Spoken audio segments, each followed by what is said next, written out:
The single best chart, rockets away. Here's Brendan. All right, it is strike two for Elon Musk's SpaceX. The private company scrubbed the launch of its unmanned Falcon 9 rocket minutes before its planned liftoff. That was supposed to be today. That is the second canceled launch in 2 days. Today's single best chart looks at public funding for the space race. So Surveillance's charts editor Rachel Wearspan was trying to figure out sort of what the role is of public funding in the space race. There isn't really a space race anymore. And so what we're looking at right now is spending on NASA as a percentage of the federal budget. So that we're looking not looking at absolute growth, but sort of where it is as a priority. And you can see we don't really have a space program. We had briefly a moon program, and ever since then it's been tailing off. My two favorite details about this chart is we've got 2004, a bullet point, Bush targets Mars, and then a steady decline until 2015, a bullet point, Obama targets Mars. They targeted Mars. The distance there is for real. The rocketry is really serious, but there's no consensus in Congress. No. Presidents love to talk about, they love to trot out former astronauts. Yeah. But the manned program, I don't know where the consensus is. Well, this is public funding. Is it a bad thing that there's private money going into it? Maybe that's a good thing.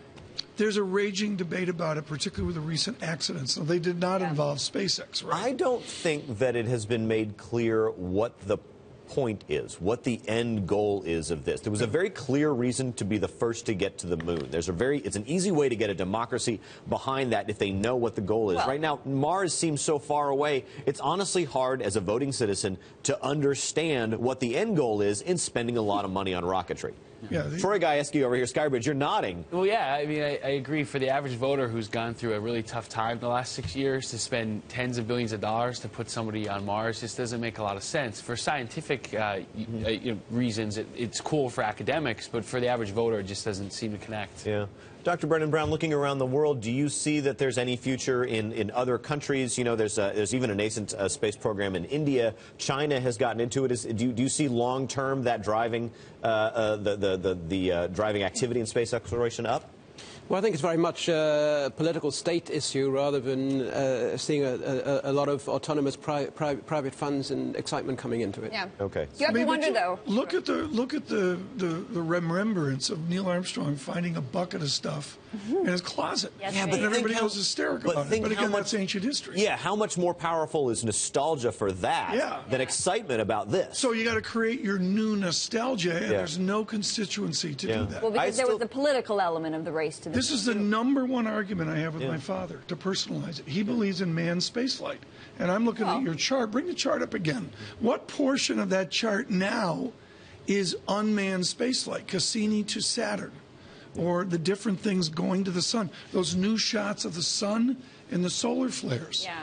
What part of that budget? The answer is a big part. But it's interesting to hear Brendan Brown point out that that this is still very much state-driven, which is that we're still in the era of Sputnik. We see something, we want to beat the other country. Well, you have to wonder if we would have made it to the moon if we had tried to outsource it to private enterprise. There was a shot this week on Twitter of a Mars, the robot going around Mars, the truck or whatever it is.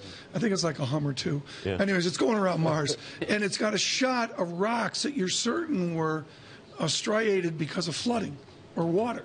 Oh. Now, do we want to go for that? And to your point, Brendan, and I say this to people, they get upset. There's no constituency. Yep. I mean, Bush can do it, Obama can do it, the next man or woman can do it. There's no constituency.